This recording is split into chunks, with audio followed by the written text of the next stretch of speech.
না বলা কথাগুলো বিষ হয়ে যায়। লেখক মাহবুব সর্দার সবুজ।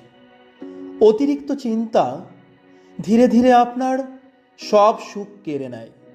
মন ভালো রাখা কঠিন হয়ে যায় প্রত্যেক মুহূর্তে।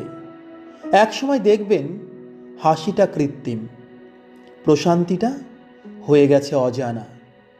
চিন্তা যত বাড়ে জীবন ততটাই ভারী হয়ে ওঠে। সব কিছু যেন ধোঁয়াটে লাগে চোখে।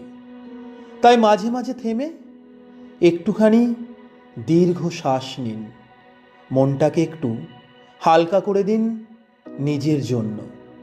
সব সময় মন খুলে কথা বলুন, কারণ না বলা কথাগুলোই একদিন মনের ভেতরে বিষের মতো জমে যায় নিভৃতে। না বলা কথাগুলো বিষ হয়ে যায়। ধন্যবাদ।